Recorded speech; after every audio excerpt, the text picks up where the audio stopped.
Either be fired or accept a massive pay cut. Okay, I'll take the firing. I worked for company for 14 years, I loved working there for 12 of those years. There were two main parts to the job. The first part was the sales side of things. This was away from the office. In the customer's location, this involved quite a bit of driving, and on a couple of occasions flying abroad, to work face to face with the customers to deliver a high quality product. We weren't the cheapest, but we were the superior product, and I was the best employee when it came to delivering the product. I consistently got rave reviews from customers for my personal style when it came to delivering the product and executing the customer's vision. I got a huge amount of repeat business, and I got a lot of new business through word of mouth with customers recommending the company based on their experiences with me. The second part was the office side. This was my weaker side. I hated cold calling potential customers with numbers I found in the phone book. When it came to answering the phone and speaking to potential customers who initiated contact with us, I was fine. But I wasn't great at making the calls. This was my only real not great part of my job, so in the office I wasn't asked to make any calls.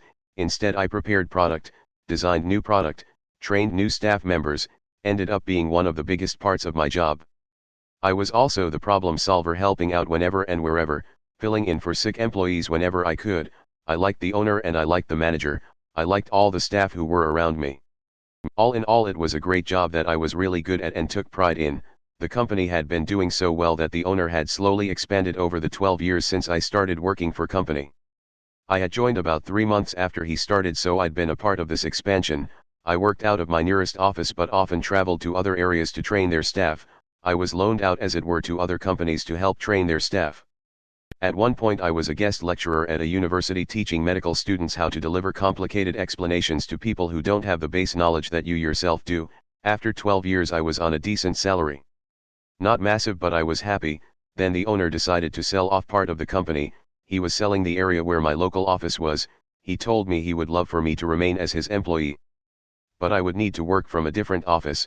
This was either require me to move or to quadruple, at a minimum, my daily commute. The other option was to remain working from my current office but with a new boss. I chose the second option.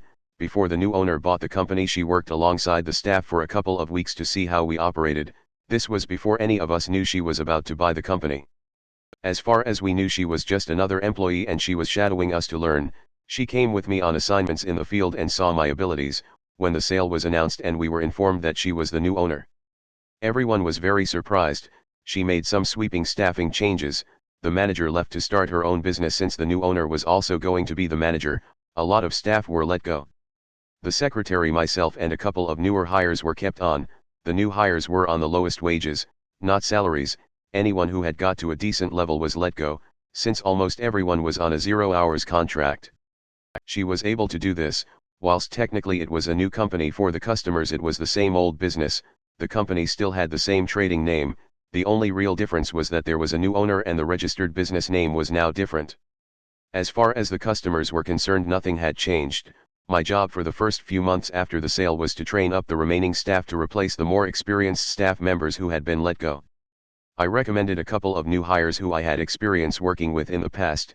I was open and honest with the owner and let her know that one of them was a close friend and one of them was my girlfriend. Both were more than qualified for the work and both were happy to join. My friend had recently come back to the country after a year of traveling, whilst my girlfriend could only work during school holidays, worked in a school. The owner gave them both interviews, then hired them since we needed the staff. Over the next 2 years business started to fall. The reason was simple. The new owner decided to try and maximize profits by increasing prices whilst decreasing the quality of the product. For new customers this wasn't noticeable, they just thought we were expensive and the product wasn't the best. But for old customers who had been with us for 10+ years, they immediately noticed. They were being charged more and were receiving less/worse quality. So the owner doubled down and increased prices again. 95% of our old customers left us. New customers almost never became repeat customers. Complaints skyrocketed. Whilst all this was going on, our staff turnover rate was ridiculous. People left after a few months when they realized that the minimum wage they were being paid wasn't worth it. Under the old owner, the average hourly wage for new employees was around 2.5x the minimum wage. This made people care about their jobs and want to keep them. My girlfriend quit. My friend remained but was looking for something new. Then I got a phone call. The owner needed me to come to the office. This was unexpected. I had just finished working on location with a customer, my next customer was in 2.5 hours, it was a half-hour drive away, the office was about an hour and 10 minutes away from both locations. If I drove back to the office I would have about 5 minutes in the office before leaving, my mileage was paid above my regular salary so I was saving the company money by doing this. Also parking was a nightmare around the second location so I intended to get there as early as possible to find parking then read a book, the manager didn't care, she needed me to return to the office. So I did, I arrived back to be handed a letter by the owner, it was informing me of a disciplinary meeting to take place in a couple of days' time, I could bring a witness along if I so desired. This knocked me for 6, I was the best employee, I read through her list of complaints about my performance and started working on my defense. At the meeting I declined to have a witness. Instead I decided to record the audio of the entire meeting on my phone without informing her, where I live this is legal and I didn't need consent, the boss witness was her friend who she had met at yoga and hired for an office role. Firing the secretary who had been there long before the takeover, every point she raised I could counter, they ranged from the week, you were unavailable to work for a week in August I booked a week's holiday so I could attend my cousin's wedding on the other side of the country and turn it into a holiday. To the pathetic, you were late for work on the 12th of May, is that the day my car broke down and I called the office to let you know? I don't know, I do. Here's the receipt from the garage dated May 12th, to the downright lies, this one I can't write as a quote, basically she accused me of gross misconduct for breaking health and safety laws in the way I was delivering a product for a customer. I hadn't broken health and safety laws, I knew exactly what I was doing since as I've mentioned already I had been doing this for 14 years at this point she had witnessed Maine do this on multiple occasions and had never mentioned it before. Because it wasn't an issue, she even had me train staff in this specific delivery method, because it wasn't an issue, she finished her list by telling me that she doesn't want to lose me. But she can't justify keeping such a poor employee at my current salary, I had two choices.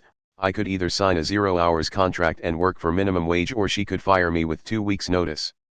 I countered that she would have to give me 12 weeks notice since my contract guaranteed me 1 week's notice for every year of employment up to a maximum of 12, she argued that I had only been her employee for 2 years.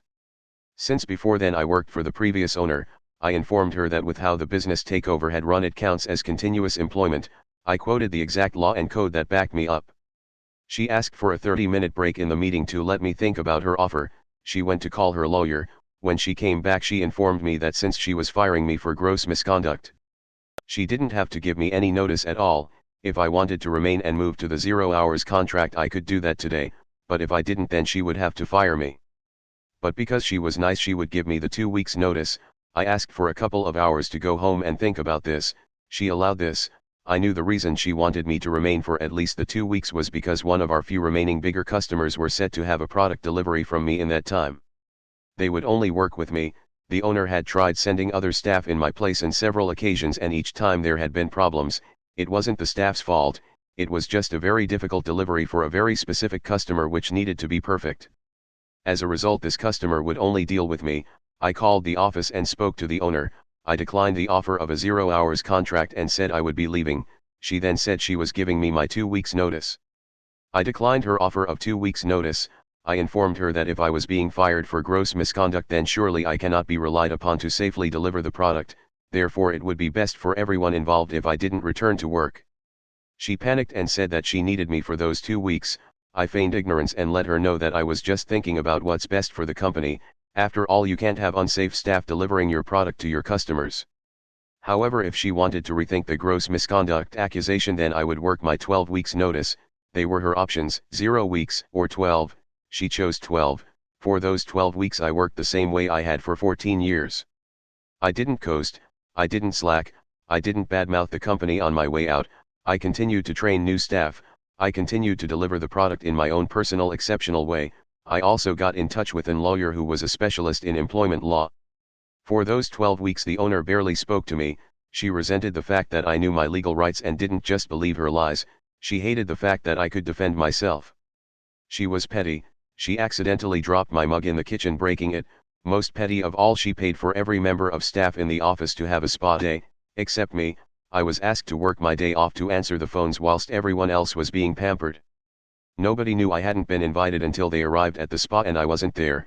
Here's the thing, I'm a big fat bearded guy, I have no interest in a spa day, If she had offered it to me I would have thanked her and declined the kind offer. But by pointedly excluding me she was making herself look terrible. For the last 2 weeks I was training up my friend to basically take over from me. At the end of the 12 weeks my final day came around. The owner had nothing planned, not so much as a card. After 14 years, 2 for her. The office assistant manager who had become a friend had got me some presents but had to give them to me once the boss was gone. For fear of reprisals, the day after my final day 2 things happened. The first was my friend who I had been training up to replace me quit. He was on a 0-hours contract so required no notice.